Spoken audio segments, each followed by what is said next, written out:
Hey, welcome to Bourbon Bros KC. As you can see, we've left the basement. We are down here at J. Rieger in downtown Kansas City, Missouri with Ryan Maybee. He is the co-founder of J. Rieger Co. Welcome, Ryan. Thanks, man. Yeah, Thanks for being here. thanks for coming. So I think one of our goals here is for people who follow us to see that down here in where you built this is extraordinary. Thank you. When you come in the doors, there are so many. You could be here for hours and not see it all. You've got restaurants, you've got clubs, you've got the tour. It's quite a place here. I think you built. So Thank you. maybe you can just tell us a little bit how this started, how you got it, because I know it's an old name, it's an old company that's kind of you've brought back out of the from the ashes, right? Yeah. So I mean, J. Rieger and Company was the at its peak prior to Prohibition was the largest mail order whiskey house in the U.S. So like we were shipping bottles of from coast to coast. We were a huge national brand, really well known. I've actually got an example of one of our old bottles here, which honestly this label is the most intact label on an old bottle that we've ever found.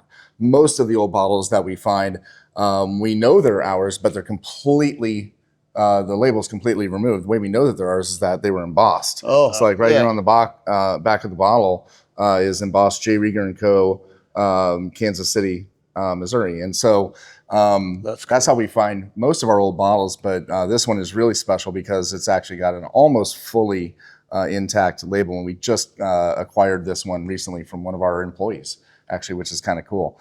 But the story of J. Rieger & Co. dates back to 1887 in the West Bottoms. So right now we're in the East Bottoms part of Kansas City in a very industrial district. But back in the early 1800s, Kansas City was born in what we know today as the West Bottoms.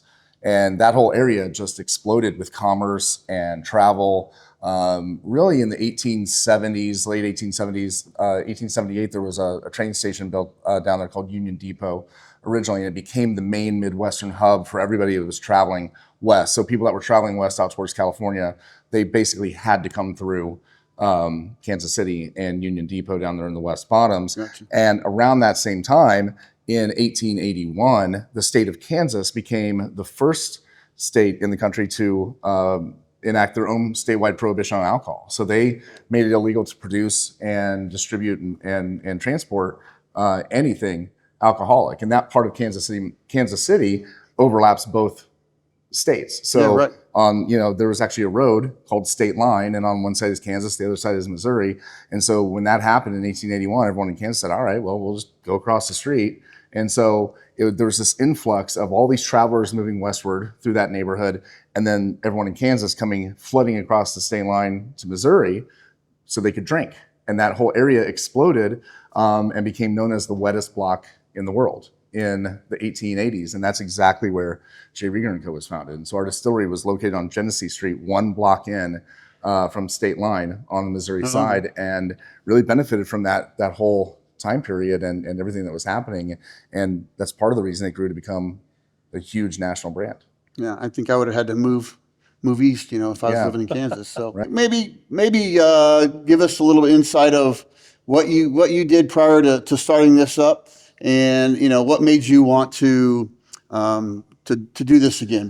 So a little bit more to the story of the historic J. Rieger & Company. The founder, the J in J. Rieger is Jacob. He was the founder back in the 1880s, and then in around 1900, his son Alexander took over operation of the business, and he really helped blow it up into a national brand. And it was so successful that in 1915, we basically outgrew the West Bottoms. And I mean like Kansas City outgrew the West Bottoms and started to move up to higher ground. Union Station, where I'm sure you've been there. Union Station today. So Union Station is still to this day the second largest train station in the country behind Grand Central in New York. And when it was built in 1915, Alexander Rieger saw this as a really great opportunity, knowing that the city was expanding and getting bigger and this huge train station was being built. And so he built a hotel just on the other side of the railroad tracks, downtown where Union Station is today, to kind of benefit off of that business. He called it the Rieger Hotel. He built that in 1915. Now, unfortunately, 4 years later, in 1919, Prohibition became federal law, and it wiped out our brand. Like J. Rieger and Company went out of business immediately. And 1 year later, Alexander sold the hotel, and the name was changed from the Rieger Hotel to the Lenox Hotel. And then over, decades after that, the name and the brand just disappeared. He went into banking, his sons went into banking, and so the whole Rieger brand just kind of got, lost essentially. Mm-hmm. Fast forward, to answer your question, 90 years after that happened, in 2008, I was a bartender and bar owner, restaurateur. I already owned a bar in the Crossroads at the time called JP Wine Bar and Coffee House, and I was looking to open up a second bar. And I was looking for some place that was kind of small and hidden and dark, and I wanted to do this like kind of craft cocktail speakeasy style cocktail bar. And I found this really cool basement in this old 3-story hotel building. It was no longer a functioning hotel, but it was just a really cool old building, and it was exactly what I needed at the time. And so I opened a bar called Manifesto in April of 2009. And it just quickly took off, became really successful. And about a year later, I had an opportunity to take over the first floor right above the bar and do a restaurant. So when that opportunity, presented itself, I knew that I knew what kind of a restaurant I wanted to do, but I didn't really know exactly what the concept was going to be. And as far as the building goes, the only thing that I knew about the building was that it had originally been a hotel that was built in 1915 called the Rieger Hotel. That's all I knew. It still had the word Rieger carved in the top of the building. And it's still there? It's still there, yeah. And so I decided to call the restaurant the Rieger to kind of tell that story. And I started researching the history of the building, the history of the old hotel, looking for old photographs, anything that I could kind of incorporate into the concept of the restaurant. And as I was doing that research, I accidentally stumbled onto the history of this distillery, which prior to that, I had no idea that there was ever a whiskey distillery in Kansas City, let alone one that was under the same name and ownership of the building that I was about to open my restaurant in. And then actually on opening night, on the night that we opened the Rieger Hotel, is when the great-great-great-grandson of the founder, Jacob, walked in and introduced himself. And up until that point, I had never met anyone from the Rieger family. And he had heard about what we were doing, wanted to come by and check it out and offer his support. And it was at that moment that I basically threw out the crazy idea to him, like, well, we should partner and bring back your family's whiskey. So obviously you've had a lot of growth from that point to now.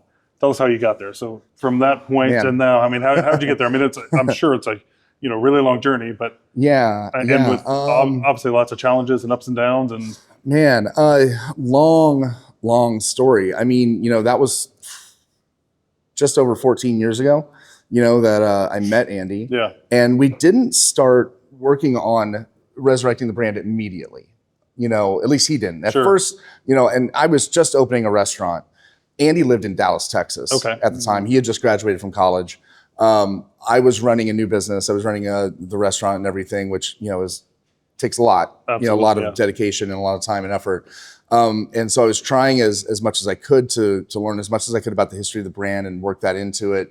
But I didn't talk to Andy for about a year after that initial meeting. And then 1 year later, as I was kind of making some progress, I reached back out to him and asked him if he would be in Kansas City over the holidays. And he said he would be. And so we met, and I, basically made an official pitch to him at that point. I said, I'm going to bring back the brand, but I would really love for you to be a part of it. Yeah. And so then we started to kind of talk about it more. That was the holidays of 2011. We started, working on the concept and the idea of bringing back the brand in early 2012. But it took, 2.5 years before it actually became a reality. I mean, there were a lot of steps that needed to be taken, not the least of which was developing what's in the bottle here. Like, what is it going to actually be? We're talking about bringing back a brand that's been extinct for basically 95 years. You know what I mean? Right. And we don't know what the original recipe is. At least we did not at the time.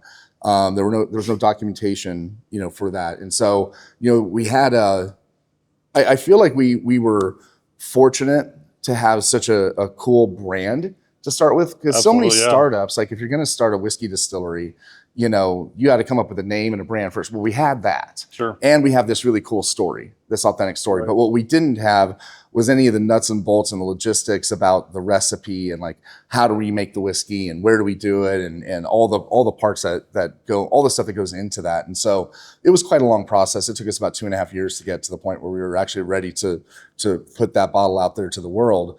But that was quite a journey in and of itself. And now it's been more than 10 years since we actually released that. So again, I think I remember this, but obviously, you know, a bourbon. So your first thing that came out was obviously a whiskey, because a bourbon is a 4-year, right? 4-year. So how'd you get around? Did you obviously you waited 4 years, again, bottled and bond, right? You waited 4 years to put out your first bourbon, or how does that kind of go? Okay, so here's the thing. Like, we could have, when we launched the brand in 2014, 10 years ago, we could have done a bourbon. We would have done it like anybody else does. Like all the brands out there that are startups that are that have been you know formulated within the last 20 years, let's call it, almost all of them start by sourcing up barrels that are already done somewhere else. Gotcha. So we could have done that. We could have sourced barrels, you know, from MGPI or wherever of bourbon, straight bourbon, and it could have been 4 years old. It could have been 8 years old. You know, it could have been whatever. Sure. Put it in our bottle with our label on it and put it out there. And that's how pretty much everyone starts. And there's really nothing wrong with it. We actually we made a conscious decision not to do that because, you know, when you look at the history of J. Rieger and Company, you look at these old bottles like what we've got, most of them were blends. They were different whiskeys and we don't even know exactly what it was. We didn't make bourbon back then. Oh, God. This is one of the only examples of a rye that I've seen. Like rye whiskey, we did very, very little of. You know, most of it was this these kind of one-off names like Extra Fine and, you know, 1888 brand and things that we don't know. So we actually decided to make our own lives a little bit more difficult in search of this recipe, right? So instead of just buying those barrels of bourbon and putting them in our bottle, we said, let's try to formulate a blend that is more true to what would have been made back in the 1890s and early 1900s when this brand started. And that just led us down this like wild, you know, path of like, I kind of refer to it as like, you know, whiskey archaeology, you know, like searching for clues and putting together these pieces of a puzzle to try and figure out what we were making. And the most exciting thing that we discovered, we knew that it was common back then for distilleries all around the country to trade barrels, you know, to like get barrels from somewhere else, maybe blend it with some of their own, blend different types of whiskey together. But it also turns out that it was really common for American whiskey producers to add back then to add a very small amount of sherry into their whiskey. And that was a very exciting thing to discover. And I believe that's something that we were doing, and that's what led us to what is now today our Kansas City whiskey. That is a blend of 3 different whiskeys with the addition of that 15-year Oloroso sherry, and that's what makes it proprietary, what makes it unique, what makes it special, and what allows it to be called Kansas City whiskey. Gotcha. Oh, that's yeah. I've seen. You got some barrels out here that you're still doing that, obviously. This is still our number one product. Yes. Absolutely. The Kansas City whiskey is still the one that we're still producing 10 years later. Now, we had to source all the whiskeys back then, and everything in the bottle is between 5 years old and 8 years old. Now, today, most of what's in there is our own whiskey that we make, that we've been making here and distilling here and aging here, you know, for the last decade. Most of that that's in that bottle is ours. We still use a little bit of sourced bourbon, but then the other products like the straight bourbon and the straight rye, that's 100% ours. So we got a sample of the J. Rieger & Co. Kansas City whiskey. Maybe you can talk a little bit about how it's made, everything that comes together in it. Yeah. So what's really cool about this is, again, we were trying to figure out what the original recipe is. Now, at the end of the day, I cannot say with 100% accuracy or you know, confidence that this is exactly what we were making back then, but through, you know, the extensive process that we went through, I do feel confident that it's very similar to what we would have been making back then. Again, with the most special component of that being the sherry. But what's actually in the bottle is a blend of 3 different whiskeys. And so you've got straight bourbon, straight rye, and light corn whiskey. And light corn whiskey is a specific designated type of American whiskey that not a lot of people have heard of, and you don't really see a whole lot of bottles on the shelf that just say light corn, but it is a very specific type of American whiskey. And so we blended that in. It's an excellent blending whiskey. It's almost bourbon, minus a couple of things. The main thing being that it's aged in second use barrels. It doesn't have to be aged in like the new charred barrels like bourbon requires. So it just has a little bit lighter note to it. You know, it also tends to be a little bit higher in proof. So it works great for blending. So we kind of started with that light corn and then added rye, added bourbon, blended those three together.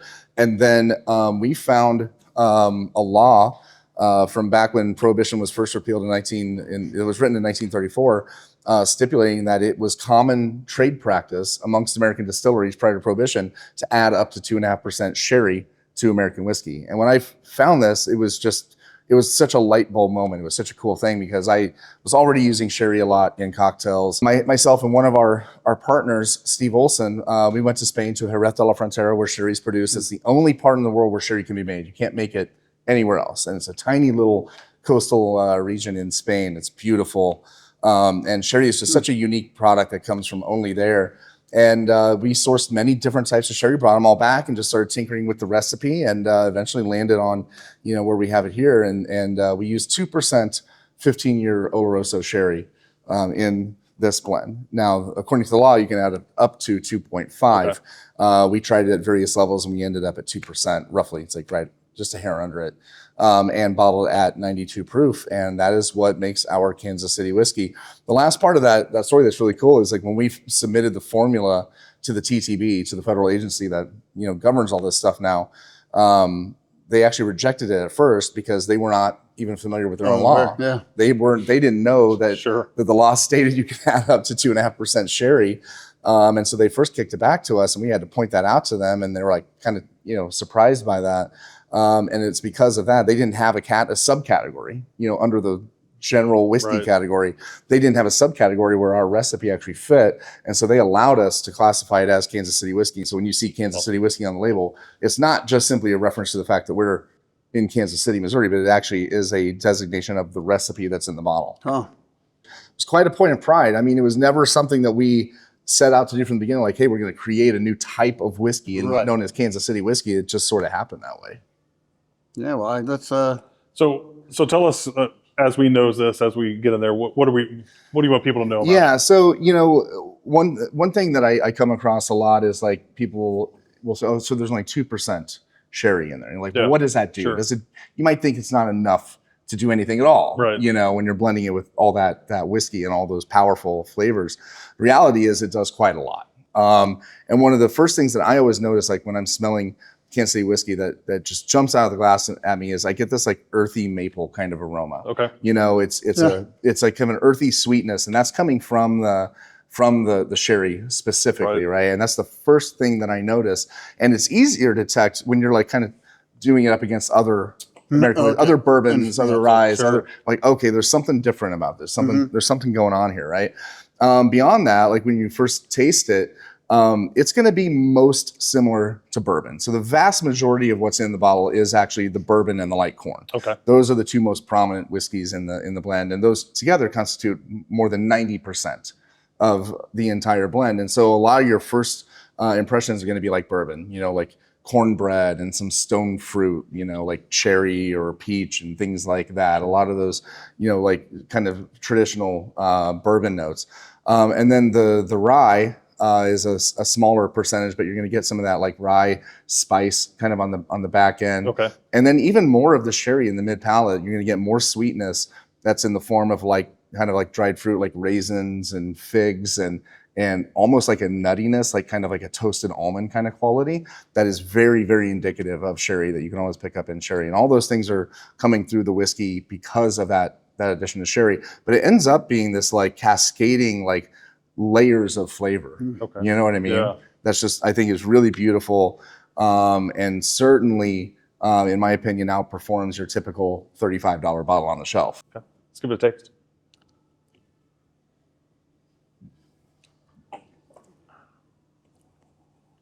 Oh, definitely. Yeah, because you can, kind of like you were explaining, you can get that rye back on your palate. Yeah. I mean, you can kind of feel it. But yeah, you get that typical, sweet bourbon real flavor. Sweet on the front palate. That's really good. But you can still pick up that little hint of sherry. Yeah, definitely. When you were drinking that. Mm-hmm. That's good. That's easy. It's an easy, that's really, real easy drink. It is easy. And like I said, it's soft, it's sweet, it's approachable. It's very mixable. And, going back to my background as a bartender and bar owner, coming up with cocktail recipes, working with all different kinds of spirits. I wanted a whiskey when we first launched this brand that bartenders could use consistently. What cocktails? So out of this one, what would be your main cocktail you make out of that? The main one that we do is the horse feather. Okay. So that's the one that we're most known for. It's kind of our signature serve with this. And the horse feather has its own history in this area. It actually originated in Lawrence, Kansas back in the early 90s. But what I love about that drink is that it's super easy to make. It's just the whiskey, ginger beer, and then a healthy, several doses of Angostura bitters. But it's also like, in contrast to most whiskey drinks, like we initially think of old fashions and Manhattans and, things like that, which are like really strong and sweet. The horse feather is a light and refreshing, easy to drink cocktail. Yeah. So it's kind of the opposite of what you typically think about your traditional whiskey cocktail. Sure. So that's my favorite, and that's the one that we make the most with it.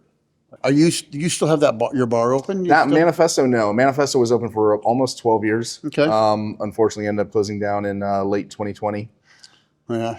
I can understand that. A little bit of something happened around that time, right? Yeah, I don't really remember what it was. Things got weird.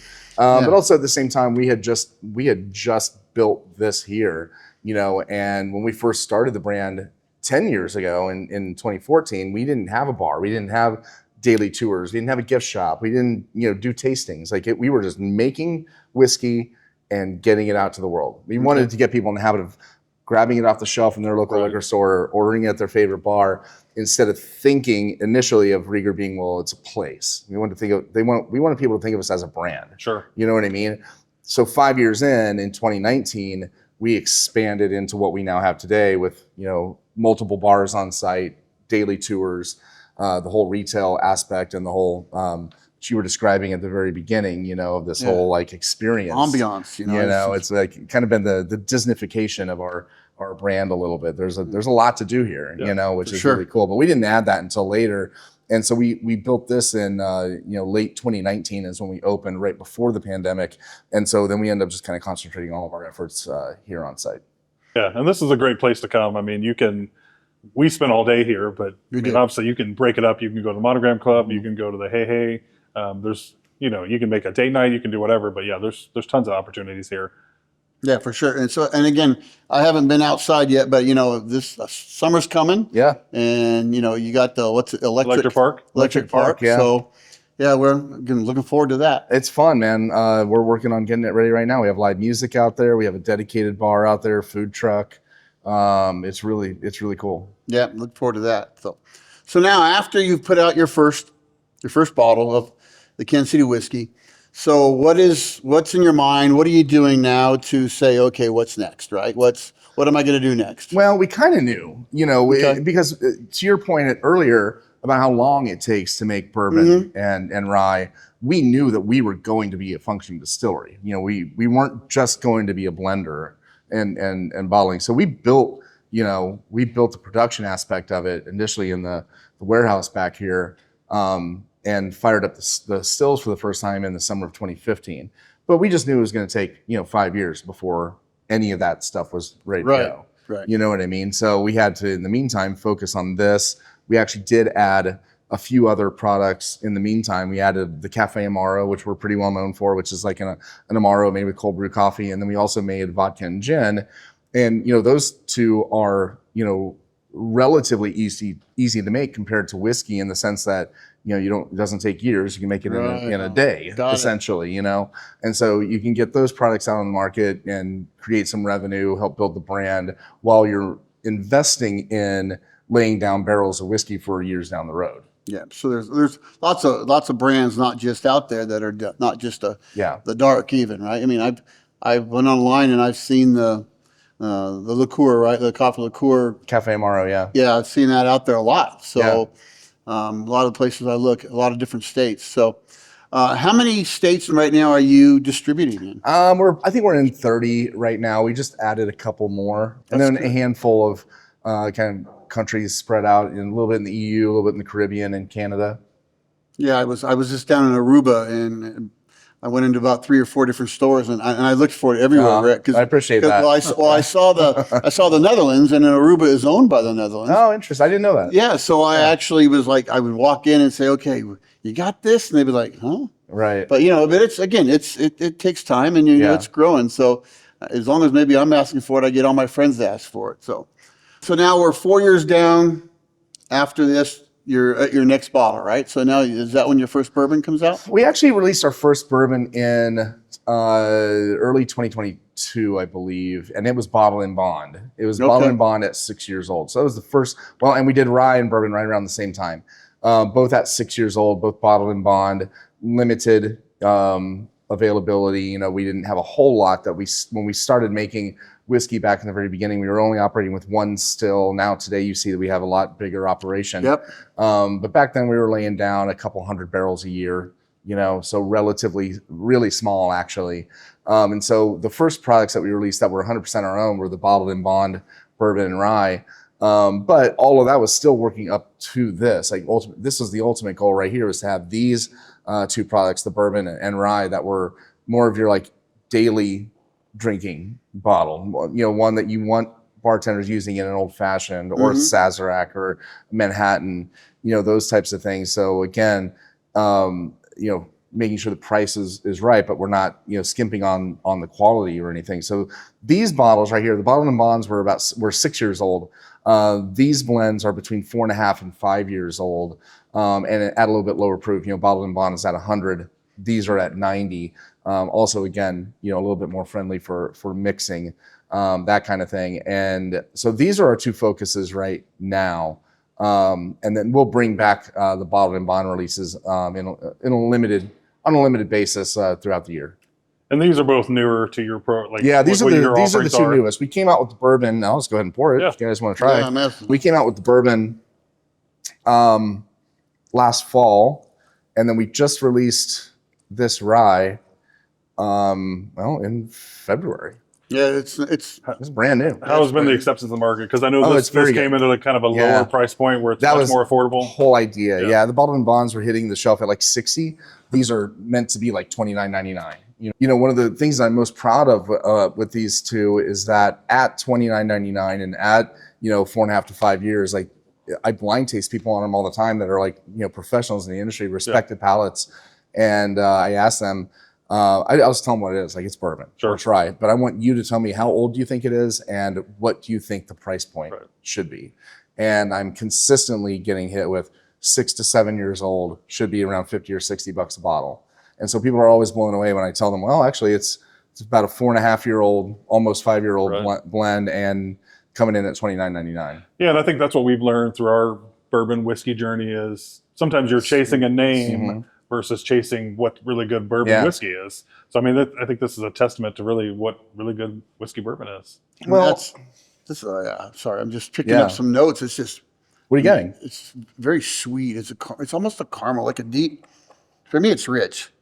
It's a very rich. Not that the alcohol doesn't come over really strong at all, right? It's just, getting that caramel vanilla. You're getting that sweet, typical, very rich. Yeah. Right? I get. Which is interesting too, because those notes that you guys are describing, typically, those don't develop in the barrel until a little later. Sure.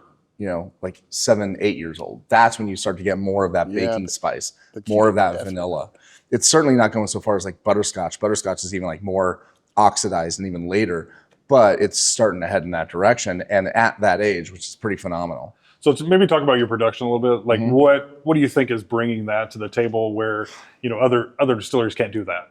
Yeah, I'm not saying others can't. Sure. I don't want I'm not saying that. All I can speak to is what we do, and I'm very, very proud of what we do.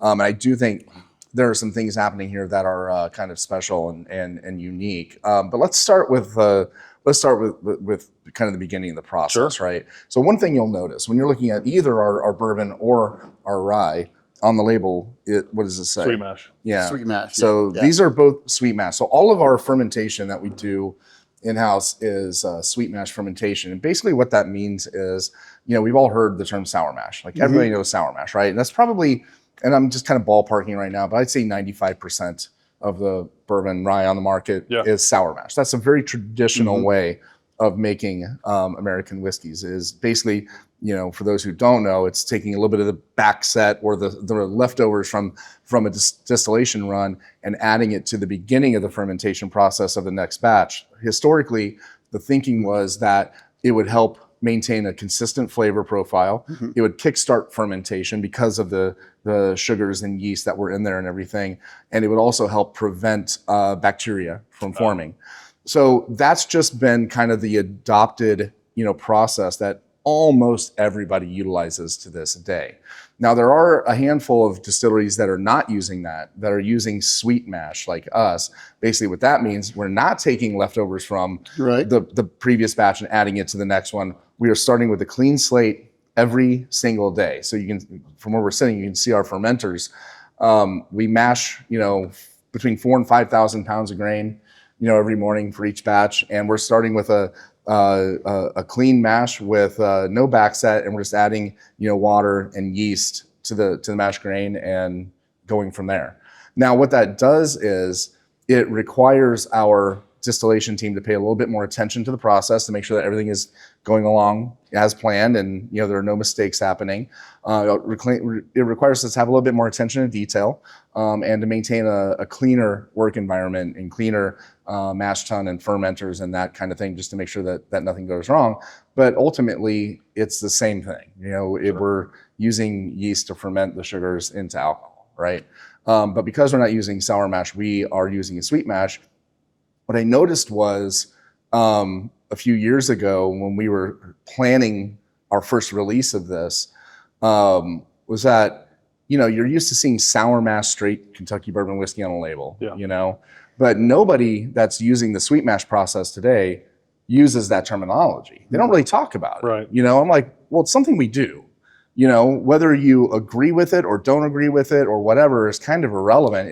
It's part of our process. Sure. And so I really wanted to put it on the label just to put out there, again, like I told you guys earlier, I'm super transparent, man. Like I want people to know how we make it. I want you to know the secrets behind our blending process. And, if we're sourcing something, that's fine, whatever. And so this was just a way, putting sweet mash on the label was just a way for us to be transparent and say, this is part of our process, right? Either, maybe you're interested and you want to know more about it. Great, we'll explain it to you. Yeah. If not, no biggie. You know what I mean? The one thing that I want to make clear though is that some people might see it, and not everyone, but you might think it means it's a sweeter style of whiskey. That's not the case. Right. It doesn't mean it's a sweet process, a sweeter whiskey, because there are other factors and other variables that go into whether or not it's sweet. The mash bill itself, or where the grain comes from, or the char level of the barrel, or the blending process. All these other things can influence whether or not it's sweet. Not just that, but it is just an indicator of like what we do. The second thing that we do that I think is maybe even more important, and it's not on the label, but it's really interesting. You can see our stills right now, and we used to operate just with a single pot still in the very beginning when we were smaller. Okay. And everything that we made was single distillation, grain in pot distillation, right? Which results in a really big, bold, like grainy, bready type of whiskey, right? Which to a lot of us and a lot of whiskey nerds out there, like, we love that. We want that. And I still love that. Sure. But when we converted to this larger system and we ramped up our production, we installed this column. And so we've got a 27-foot tall column. And instead of running it continuously, like if you're one of the big producers in Kentucky, you might have a column that's 3 times that size and it runs nonstop. It's continuous distillation, never ends, right? But nobody is doing, you're either usually going to do large scale continuous column or you're doing single pot still distillation. Right. What we do is we install the column and we run a full distillation run through the column first and collect the distillate, the new make, without making a heads or tails cut, right? It sits overnight in a tank, and then that liquid gets put into our pot still the next day and gets a full second distillation through the pot still, where we actually do give it a heads and tails cut. Okay. So it's actually a very distinct 2-step process with some time in between. And I don't know of any other distillery that's actually doing that. But what's happening with that is that you think about all of the contact with copper that it's getting, and especially on that second run, because it's just the liquid, it's just the new make distillate that's going into the pot on that second run and getting all that copper contact. And I think what's happening is that it really softens the spirit, really makes it really, really nice and elegant. And you know, there are certain words I don't want to use, but you end up using like smooth, you know, and approachable, like that are like really cliche words, but they're real, you know. And from all right, so we've sampled the latest release. Maybe talk us through the aging process and how that's done here. Yeah. So first off, you know, for our bourbon and our rye, you know, we only have one mash bill that we make for each. All of our bourbon is the same mash bill. All of our rye is the same mash bill. And everything that's in these bottles has been aged here on site. We use exclusively 53-gallon American oak casks from Independent Stave, char level 3. Okay. So we're not tinkering around with different char levels or different types of oak or anything like that. I mean, it's all, those are like uniform, fixed, factors that go into our aging process. That's where you feel like your sweet spot is. That char level 3 is really. Yeah, I mean, it's just the only one we use. Yeah, you know, right. So, and it's right in the middle. Yeah. You know, I would say that it's like, it's just kind of it is the sweet spot if you're trying to determine, you know, which way to go. It's like, it's just right in the middle. But I think what's really fascinating about the aging process, the aging of our whiskeys, what's happening here, you can't really dictate exactly, you know, what's going to happen in the barrel until you start to do it. Yeah. And now that we've got barrels in our warehouse that are coming up on 9 and 10 years old, we are learning so much as we go down that road. And that's where it gets really interesting to me. You know, what's happening here is fascinating. I just started to realize it a couple of years ago when we started pulling samples. And, you know, we don't have the luxury of having a 6 or 7 story rick house, you know, like in Kentucky. And so, you know, if you think about some of the bigger brands that are doing some of your, you know, highly regarded and sought after, you know, bottlings that are really limited and are like, well, that bottle only comes from, you mentioned a big brand. Can we talk about big brands? You talk about whatever you feel. Yeah. So, I mean, you mentioned Buffalo Trace, and I think what Buffalo Trace is amazing in the sense that they have one mash bill for all their whiskeys, but all those different bottlings are an expression of the exact same mash bill, but they taste different. And they taste different because the way that they blend them and the way they select the barrels are coming from different places in the rick house, right? Mm-hmm. Now, in Kentucky, you might say, okay, well, that makes sense because you've got a 7-story rick house. And maybe up there in that corner, in the back corner, is going to be way different than at the bottom level over here in this corner. You know, if it's situated with this, you know, with that northeast facing, you know, direction towards the sun and the wind's coming in that way. And you know what I mean? It's like the French call it terroir. Right. And we don't necessarily think about that in terms of American whiskey. We don't think about terroir a lot, but I'll tell you, it is incredibly true. It is a real phenomenon, and it happens at a microscopic level. We have a single-story warehouse here that is just concrete walls and corrugated tin roof, not temperature controlled. Okay. First off, we are in a floodplain. We are right by the river, right here. We are in a floodplain right by the Missouri River, and right behind us here to the south is an 800-foot bluff. You can see it when you walk out the front door. You know, it's an immediate rise. And I think we have this like natural wind tunnel, kind of like in this natural wind tunnel down here along the river. And so that building, we have multiple garage doors because we do a lot of shipping and receiving out of there. Usually it's open. Sure. There's a lot of air circulation coming through it, which aids in, you know, the maturation of the barrels. We have extreme temperature swings from summer to winter. Like well over 100 degrees in the summer. The highest temperature that we collected the data on last year inside the warehouse was 117 degrees. Wow. And the lowest was just barely above freezing, like 32.4 degrees. That was the lowest temperature. So how do you get consistent whiskey, bourbon, whatever it is, with those swings? Because you're talking about Kentucky. You're not getting those same swings that they see. I mean, it's somewhat consistent across the year.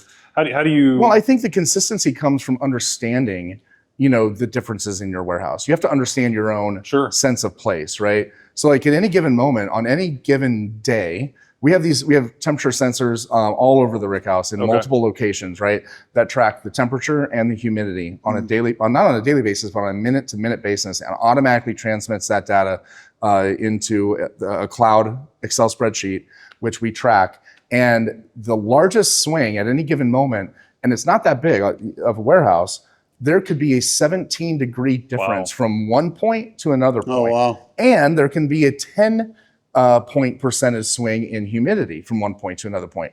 That has a profound and dramatic effect on what's happening inside the barrel. So just like those producers down in Kentucky who say, well, I want the southeast corner of the 7th floor to be held for this bottling because it tastes this way, and I want the northwest corner of the 1st and 2nd floor to be committed to this bottling because it's so different.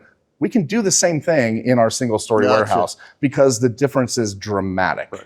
It is dramatic from one point to the next, but it's understanding that, it's tracking that and analyzing it, and also then correlating those factual scientific data points to flavor differences. Right. So it requires us to taste those barrels and say, if the temperature and the climate is very different here versus here, now let's taste those two barrels that were made on the same day with the same mash bill and the same type of barrel, and they taste wildly different. That's amazing. Yeah. Well, if you ever need someone to come taste, you got my number. Right. And so it's really a fun process to kind of figure that out. And so in order to achieve consistency, to answer your question, we're still learning that, right? These two are our first releases of this particular bottling. We made each of these batches with only 80 barrels, but we took different lots from different locations and blend them all together, and we tracked that. And so each batch moving forward, we're going to do our absolute best to follow the same steps, follow the same process that we did before, but also we have to taste it and we have to analyze it. And that's why, years and years and years go into training your palate to understand what flavors you're getting and then why you're getting those flavors and how do I achieve that moving forward. But it also allows us the ability to be very creative. And if we wanted to do a small limited release of something super duper special that tastes like a certain way, the more we understand those nuances, the more ability we will have to be able to do that. So I know you guys don't rotate your barrels. Maybe talk about that. Obviously coming in, there's a bunch of different trains coming in and out of here. So maybe talk about that. Yeah, the train thing is the last part that I really believe is having a dramatic impact. And so, you guys saw the train coming in. We've got 2 sets of train tracks around the building, and they're very, very active. We're right next to a switching station. So, so like a lot of these freight trains, these industrial freight trains will come in right past our building, shakes the whole freaking building on this side. There's more back here, shakes it over there, and they'll go past it, and then they'll stop and they'll back up really slowly, to drop cargo, switch, rotate, take off again. There's constant activity, and you can feel the vibration in here. And so when I'm sitting in my office and I'm drinking a glass of water because I'm working, and it's vibrating like in Jurassic Park. I mean, I can only imagine like what's happening in the barrel, and then that has something to do with it, and that's something that, while we can track the data very specifically when it comes to temperature and humidity and things like that, the vibration's a little harder. Like we know it's happening, but tracking it is a little bit more challenging to do. We just know that it's going on. With regard to rotation of barrels, there's really no reason to rotate barrels if you understand those subtle nuance differences within your storage space. You know what I mean? So it's like when we get ready to blend the next batch, we're gonna take 80 barrels. They have to be at least 4.5 years old, up to 5 years old. It's not like we're just gonna say, okay, we're gonna take the first 80 barrels that are all in the same spot. We're gonna take 10 from here, 10 from here, 10 from here, 10 from here, and we're gonna do that around the whole space so we get a nice round, complex, range of flavors from those barrels, and we're going to try to repeat that process. And as long as you understand that, as long as you understand the way that the barrels are aging in that environment, there's no need to rotate the barrels. You're able to get a wide range of flavors through that process. Yeah, it's figuring out the science, and you figured out the science, especially. Well, we're trying to figure it out. I mean, we're still learning. You've done a pretty good job so far, I think. So why don't you talk about this? This is your newest release, right? Yeah, so this is our straight rye that we just released. It came out last month in February. Same mash bills we've always made. So it's 96% rye, 4% malted barley. So a high rye, like Monongahela style or Pennsylvania style. No corn in it. That was, from the beginning what we wanted to do. It's what Dave Pickerel was most known for. He founded Whistle Pig with 100% rye. And, there aren't as many of those types of rye on the market today. Most of them tend to be the Kentucky style or Maryland style, which is a higher corn content. Well, not higher than rye, but higher than most ryes, if that makes sense. So 96 rye, 4% malt. Same process as the bourbon, sweet mash, double distillation, aged in the same barrels, for the same amount of time. I think just the overall aging, the way that the barrels are maturing, in our warehouse is just really special and really unique. And here's the other thing we haven't really touched on yet, but, I'm describing the environment and the way that environment, affects the barrels. But there is actually a way for us to scientifically prove that there's something really unique happening, and that's in the ABV.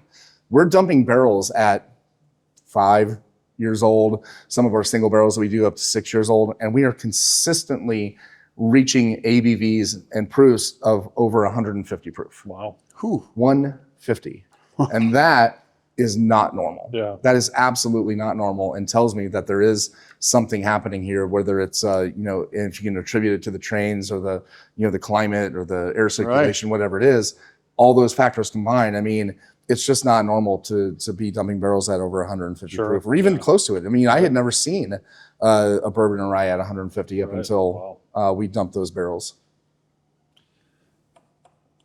I mean, there's a sweet fruit. I don't know, a little fruity to me. Good aroma. I mean, it's got a great aroma. I'm not getting the sweet. You get a little more ethanol on the front. You are? A little bit. It's not nothing that's. It's still pleasant. That's good too. Mm. What are your typical you want people to pick up out of this? Well, I want people to get their own thing out of it. Sure. And I love the tasting process and describing, the aromas and characteristics, because it's a deeply personal thing. But there are things that I get out of this, just like I get consistently out of our others. With this one, I get I do get some sweetness, which I was surprised by because of its lack of corn. I was expecting it to be a big spice bomb, and it's really not. I get a kind of a root beer characteristic off the nose. I can get that now. Initially. Like a hint of kind of a eucalyptus kind of thing going on, a little bit of when you say that, you get that menthol kind of quality. Menthol, I was just about to think that. It's like if you get that menthol, especially after, on the backside, I'm getting that menthol for sure. It's like this kind of cooling once you said that, it's really nice. Absolutely. But I also do get, in addition to that kind of spicy, dark pumpernickel bread kind of thing going on, I do get stone fruit, like chocolate covered cherries. And I always I get chocolate in ryes, and it's usually like a dark, baking chocolate kind of characteristic instead of a sweet chocolate. It's more of a, something you would use in cooking or baking, dusty, or a cacao kind of thing, I guess I'm not that type of palate. I haven't been able to pick that. When they say stone fruit, I'm going, I don't know. But no, the menthol was definitely the eucalyptus, right? Because you definitely. But when you said that, I was thinking the word. Yeah. So now that was. These are all great pours. You see now. I was at a local liquor store, and the distributor was in there, and I made a couple comments, and he was like, "Well, I don't know where the industry's going." Every bottle and every new distillery, every bottle they put out, they think it's a $90 or $100 bottle. Yeah. And everyone wants to price it that way, right? Because it's a bourbon boom. Everyone's buying bourbon. But you don't, again, like you said, you don't have to go spend $50, $60, $100 to get a good bourbon, right? So you don't. And I've always taken that stance, and I'm just not, I don't think of whiskey as a trophy. I think something I want to share with friends and create experiences, and our challenges. And I think, the way that we are looking at the way that we have done these products now, we're not trying to be that super premium luxury bottle at $9,100, that people clamor over just because it's a status thing. Like, correct. I want to convert people that are buying, Wild Turkey or, Maker's Mark or, the things that are like in that $20 range. Sure. Like, I want them to like switch over to this. You can get great whiskey for under $20 a bottle. You're right. That's our biggest challenge. Yeah. Like, how do we compete with that? Right. I don't care about competing with the big luxury brands. How do we compete with the fact that Evan Williams Bottled in Bond white label is as freaking good as it is, and it's $19.99? Yeah. Like, how do we compete with that? Yeah. You know what I mean? No. So like, that's our challenge, making something that is such a high level of quality and consistency while also being approachable and affordable. Yeah, well, this is definitely affordable, and it's definitely good. Yeah. So, no, you're not wrong there. Well, obviously, there's a lot going on with the market. I mean, we can go into tariffs, we can go into a lot of stuff, but what's next let's say in the next 5 to 10 years, where's J. Rieger & Co. going to be? Yeah, it's a really good question. And, if somebody had asked me that 10 years ago where we would be in 10 years, I would not have been able to tell you. Sure, yeah. Like where we have grown to in 10 years is just mind-boggling. To me, I don't think either Andy or myself would have really been able to articulate exactly what we'd be doing. But, I guess the best way that I can answer that is that we continue to do the things that we've been doing up until this point, making the best possible spirits that we can, making Kansas City proud. Kansas City is such a big part of our story, dating back all the way to the beginning in 1887 and with the resurrection of it and everything. And I'm so proud, that we were able to do this for Kansas City. And so continuing down that path of, being proud, a proud Kansas City brand, and hopefully just continuing to make people more aware that, you don't have to go to Kentucky for world-class bourbon. You don't have to go to Kentucky for a world-class distillery tour and experience. Like, what we're doing here is phenomenal, and we want more people to recognize it. And hopefully 10 years from now, Rieger would be a household name, and people would be like, oh yeah, Rieger, that's that whiskey brand from Kansas City. Like, those two things should be synonymous with each other. Rieger and Kansas City, Rieger and Kansas City. And I want people to think of us that way. Right. So, hopefully we'll continue to put out great whiskeys and get more, get more people into it and, growing from there. Well, Ryan, we sure do appreciate your time. This is all from a chance meeting at the Hey Club, which you need to come down and check out. Had a conversation, and here we are today. But I've watched a lot on you, and it's inspiring, right? Thank you for this. But we're glad you had us down. This is a beautiful facility. You got to come see it. There's so much to do. Again, we do appreciate you spending some time with us. Appreciate it, guys. Well, with that, it's not just about the pour, but the bond it creates. Happy pours.